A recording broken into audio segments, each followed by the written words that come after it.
మీరు టైటిల్ చూడగానే కొంతమందికి కోపం రావచ్చు, కొంతమందికి ఆత్రం రావచ్చు.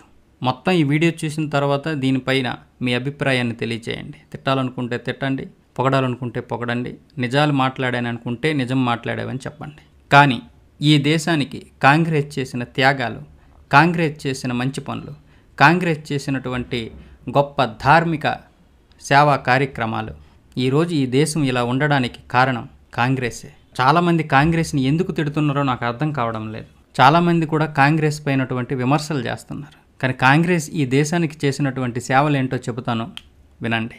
21 లక్షల మంది హిందువులను చంపిన తర్వాత కూడా పాకుకు 65 కోట్ల రూపాయలు ఇచ్చినటువంటి పార్టీ, మత ప్రాతిపదికగా పంపకం చేసినప్పటికీ 7 కోట్ల ముస్లింలను ఈ దేశంలోనే ఉంచినటువంటి పార్టీ, హిందువులు లేని కాశ్మీరును తయారు చేసింది, సెక్యులర్ పదాన్ని రాజ్యాంగంలో చేర్పించింది, 8 రాష్ట్రాలలో హిందువులను అల్పసంఖ్యాకులుగా చేసింది, ఏఎంయూలో ముస్లిం పదాన్ని చేర్చింది, బీహెచ్ఈలో హిందూ పదాన్ని చేర్చడానికి వ్యతిరేకించింది, కాశ్మీర్ సమస్యను జటిలం చేసింది, జేకేలో చట్టం నందలి సెక్షన్ 35A 370లను పెట్టింది, పట్టుబడిన 93,000 పాక్ సైనికులను వదిలిపెట్టి జయింపబడిన POKను తిరిగి గిఫ్ట్గా ఇచ్చేసింది, 90,000 స్క్వేర్ కిలోమీటర్లతో పాటు కైలాస మానస సరోవరంను చైనాకు అప్పగించింది, జేకేలో రోహింగ్యాలకు పునరావాసం కల్పించింది, బంగ్లాదేశీ ముస్లింలను దేశంలో చొప్పించి ఓటు బ్యాంకు పెంచుకుంది, ఎన్ఆర్సీని వ్యతిరేకించింది, దేశ ద్రోహులను రక్షించడానికి రాత్రి 2 గంటలకు సుప్రీంకోర్టును తెరిపించింది, 2,700 సిక్కులను హత్యాకాండ చేసింది, దూరదర్శన్లో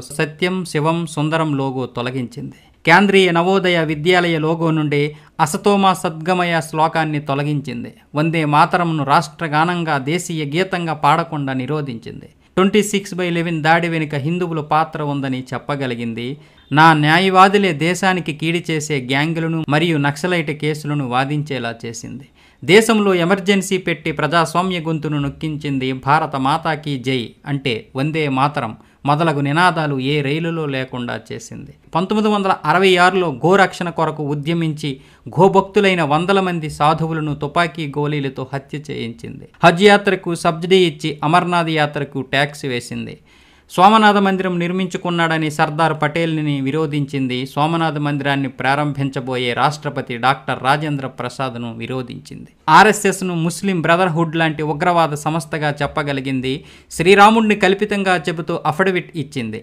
అట్లాగే రామసేతును విరిచేసే ప్రయత్నమూ చేసింది, భారత్కు UNOలో లభించే సభ్యత్వం వీటో అధికారం చైనాకిచ్చింది, మీరందరూ సెక్యులర్ హిందువులు అయిపోండి అంతే, హిందుస్థానును హిందూ ముక్తుస్థానుగా మార్చేసింది, ఆరోపణలన్నీ RSSపై పడేసింది. అర్థమవుతుందా ఏం చెబుతున్నాను? ఇప్పటికైనా మీ సెక్యులర్ భావజాలాన్ని విడనాడండి. మీ నీతి వాక్యాలు, మీ సెక్యులర్ భావజాలాన్ని కింద ఎక్కడైనా పెట్టుకోండి. బంగ్లాదేశ్లో ఏం జరుగుతుందో తెలుసుకోండి, పాకిస్తాన్లో ఏం జరుగుతుందో తెలుసుకోండి, అంతెందుకు మన దేశంలో ఏం జరుగుతుందో తెలుసుకోండి.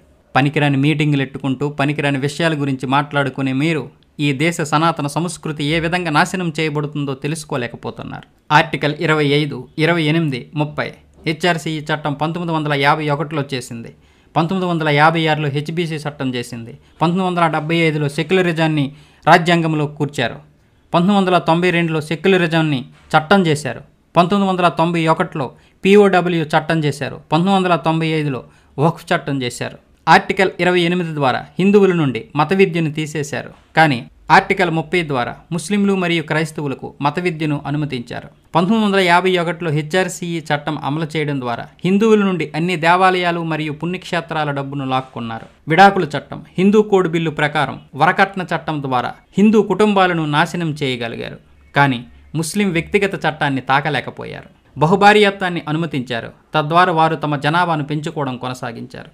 ముస్లిం అబ్బాయిలు హిందూ అమ్మాయిలను సులభంగా పెళ్లి చేసుకోవడానికి వీలుగా 1954లో ప్రత్యేక వివాహ చట్టం తీసుకొచ్చారు.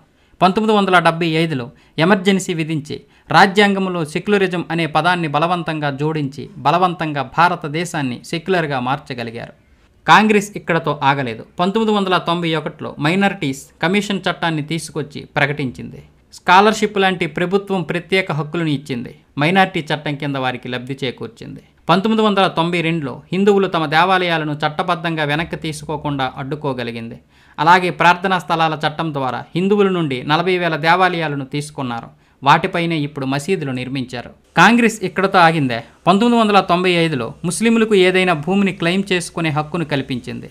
వక్ఫ్ చట్టం ద్వారా హిందువుల భూమిని లాక్కొని భారతదేశంలో ముస్లింలను 2వ అతిపెద్ద భూ యజమానులుగా చేసింది.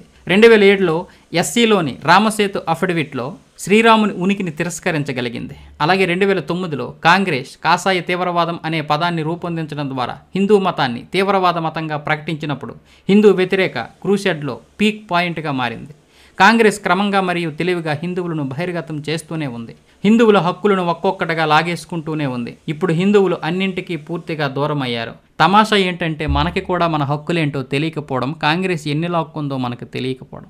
ఎందుకంటే మనం సెక్యులర్లం, మన భావజాలమే అలాంటిది. హిందువులకి సొంత దేవాలయాలు లేవు, వారి స్వంత మత బోధనలు లేవు, వారి భూములు వారి శాశ్వత ఆస్తి కాదు, మరియు హిందువులు ప్రశ్నలు కూడా అడగరు. మసీదులు మరియు చర్చిలు స్వతంత్రమైనవి.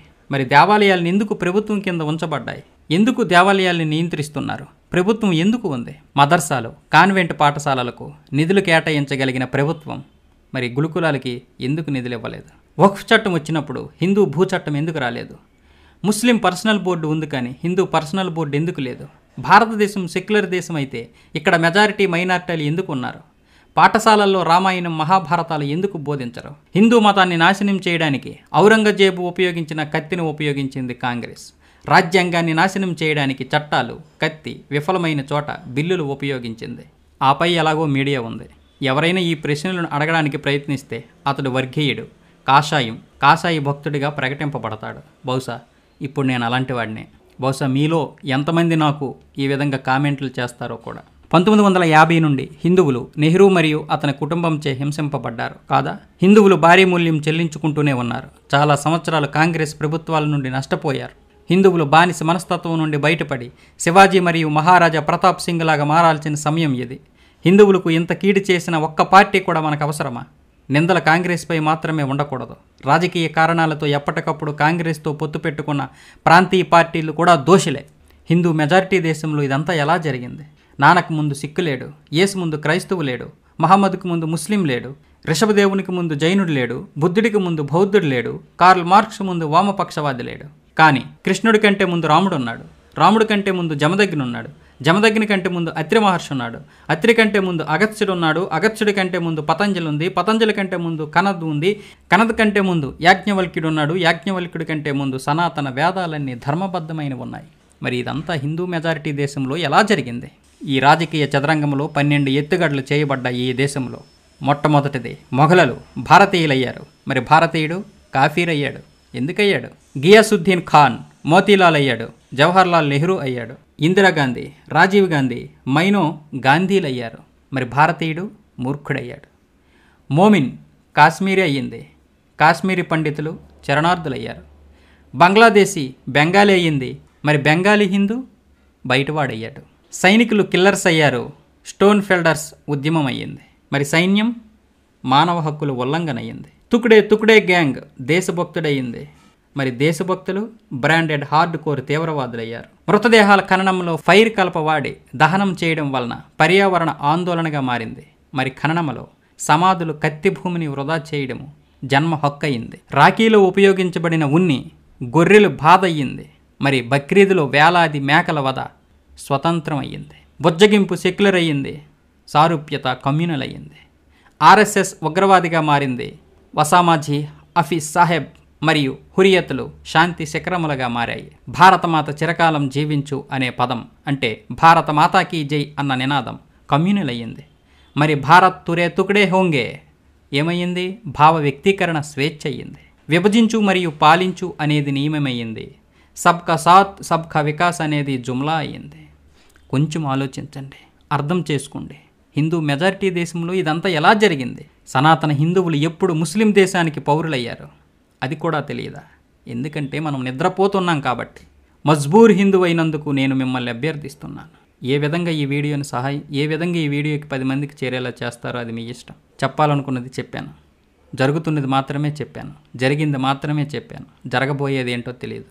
ఎలాంటి దారుణాలు జరుగుతాయో మీరు పక్కనే ఉన్నటువంటి బంగ్లాదేశ్ను చూడండి, పక్కనే ఉన్నటువంటి పాకిస్తాన్ను చూడండి, ఈ దేశంలో జరుగుతున్న అన్యాయాలను చూడండి.